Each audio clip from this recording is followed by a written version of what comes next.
Season 3 is right around the corner, and of course, over the coming days, we'll end up getting more and more information relating to that coming season and the content associated with it. Today, I want to take a look at a handful of weapons that were data mined that may very well be coming to Season 3's launch next week into Warzone and in Cold War. As we go along, let me know your thoughts down below. If you're going to add any weapon into Warzone and Cold War with Season 3, what would it be and why? As well, if you enjoyed the video though, make sure to drop a like down below, and of course, if you are new to the channel, make sure you subscribe so you don't miss a single thing regarding all things Warzone, Cold War, and anything COD related. We're on that road to 400,000 subscribers, and especially as we round into a big week and coming weeks afterwards with Season 3's launch, we'll keep you up to date with absolutely everything you need to know. And finally, check out my friends over at Gamer Advantage for the best blue light glasses on the market, but more on them in a little bit. That said, let's talk about the discussion at hand though, and these weapons that we may be seeing in the near future. So first things first, as always, leaks are things in development and never necessarily finalized, so things definitely could be subject to change. But with the Season 2 Reloaded update, Zesty COD Leaks and MarkWaBot, two data miners in the community, ended up picking up some information from the Warzone game files. In that information posted publicly, Zesty ended up saying possible Season 3 weapons.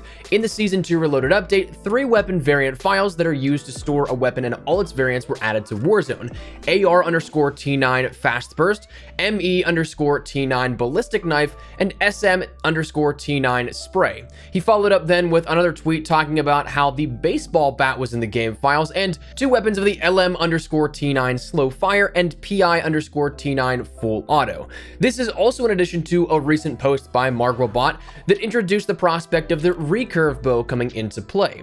Now, that recurve bow is an interesting one because that's already seen in the campaign for Black Ops Cold War. It is an integral part of the mission Break On Through, but also it's interesting because there's a score streak in a similar nature to it, but a flaming bow. So how that one works is going to be incredibly strange, but it's strange that this was added in with the Season 2 Reloaded update. So what does all this mean though? Well, for once, we actually don't have any definitive answer out of the data mines in relation to which weapons in particular these will actually be. Normally, the seasonal weapons that we see data mined have a bit more informative descriptors about their name, but these are relatively all vague, minus the baseball bat and ballistic knife, just simply being named outright.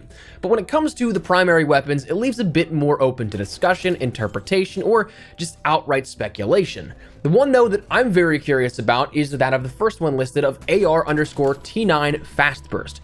Burst implies that we'll see another weapon, maybe in the tac rifle category of some kind, in the same manner of, say, the M16 or the AUG, which for Cold War wouldn't be the end of the world, but personally, I am so over the burst meta within Warzone. That's an entirely different story in and of itself, but both the M16 and AUG have been pure pain, and I've had no real adjustments in 2 months, and it's just becoming incredibly stale. So if we see another burst weapon introduced in that same capacity, it's just kind of round 2 of that likely. But in terms of what this could actually be, the current rumor is the G11 or some arbitrarily named weapon that resembles the G11, similar to how Call of Duty in the past has given random names to weapons that are totally a different weapon, but just for licensing reasons, they don't name it that. But given the weapon has fast burst as a descriptor in the game file associated with it, you're looking at a faster firing burst weapon, and the G11 is one of the most notable of those descriptors in COD history that matches that. And if added, it would match it pretty well. One thing that does give me a little bit of hope though is that normally when we see outlier attributes like this, if it is something like the G11 that has such an incredibly high fire rate, we usually see trade-offs elsewhere as cons, which the best example I can always give is the Odin from Modern Warfare. That thing had the best in class damage per shot for rifles by a long shot, but it was severely underused because it was such an absurd recoil pattern, had such a slow ADS, and a very slow rate of fire. So if you consider things like a high rate of fire, you'll likely have some direct cons that you'll see of maybe say a lower damage profile so that TTK isn't absurdly off balance, perhaps also a lower ammo capacity as well to counterbalance that a little bit further, but the G11 may be coming to Season 3. The ballistic knife, the next one up in order of appearance, that's pretty straightforward. We've seen this one in other iterations of the game, and if I were to guess, this I think will turn out to be a mid-season addition. And I think that because it's not necessarily one of the flashiest weapons and most useful in the arsenal to add into the battle pass, which is usually used to incentivize players to play the game and in some cases even buy up to those tiers. But that looks to be coming as well. The SM-T9 Spray is another interesting one though, but the SM indicates a submachine gun. Spray could indicate really anything, but if we were to take an educated guess, something with a higher fire rate. That could be a number of different weapons though. In the Black Ops history alone, we have a lot of weapons like that. The PPSH, the Vector, the Scorpion, the Chi-Com, even though that was a burst, the VMP, the Vesper, the Micro MG, and other weapons like that.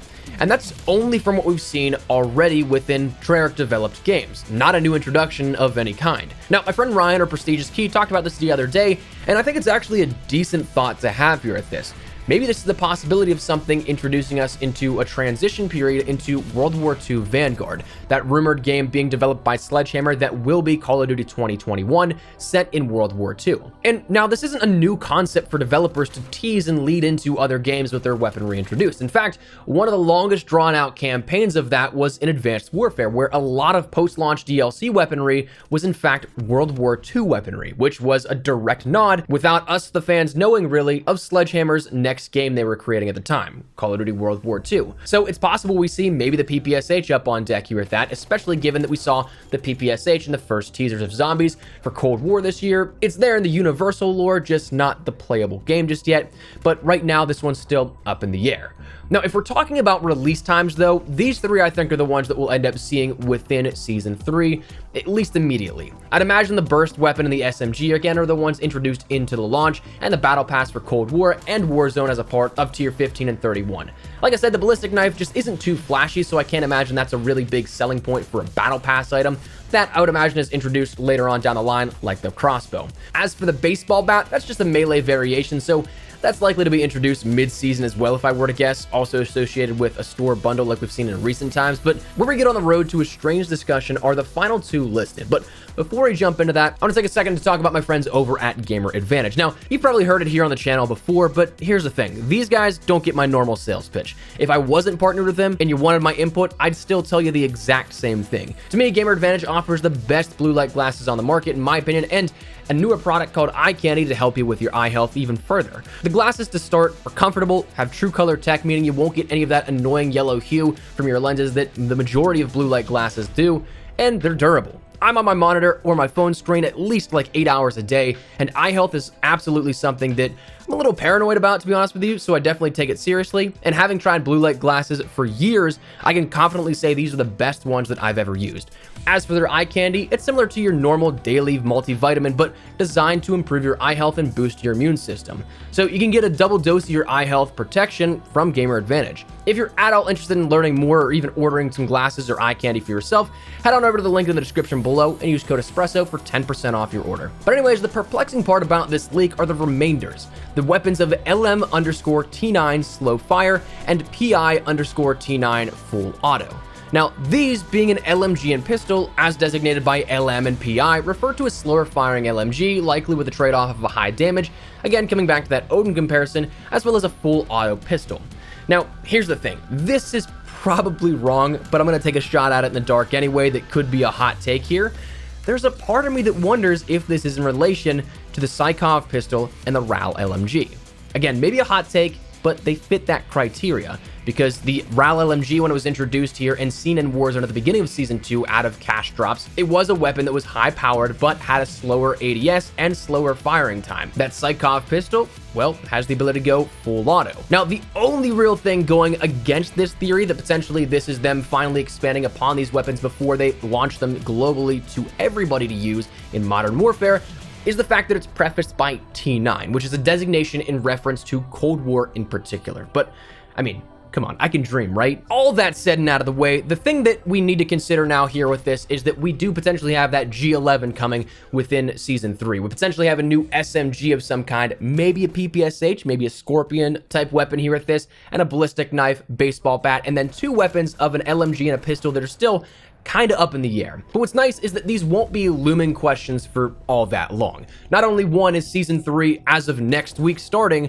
but we also will likely get these confirmed within the next day or two here. Whenever we end up seeing an intro cinematic or seasonal trailer, those will likely showcase all of the weapons we'll see within Season 3, as they've done in the past. We ended up seeing that from the intro cinematic here for Season 2, and same thing with Season 1. We got all those introduced right up front there, and we knew of them even before they were explicitly stated by Call of Duty as saying, hey, these are the weapons coming in the Battle Pass and later on down the line. So we'll likely see this confirmed or denied, maybe even as early as of tomorrow if we end up getting a teaser of one of those kinds. But that said, that's where we're gonna wrap it up. Right now, that's where we're at here. So wanted to keep you guys in the loop with absolutely everything you needed to know in relation to new weaponry coming within Black Ops Cold War and Warzone within Season 3. So let me know your thoughts down below. What do you guys think of this here? Are you hopeful for some of these weapons? Are you a little nervous that we may have a burst meta part 2? Whatever it is, feel free to let me know your thoughts down below. But hopefully you enjoyed the video. If you did, make sure you drop a like down below. And of course, if you are new to the channel, make sure you guys subscribe so I'm a single thing running all things Warzone, Cold War, and anything COD related, especially as we round into Season 3 here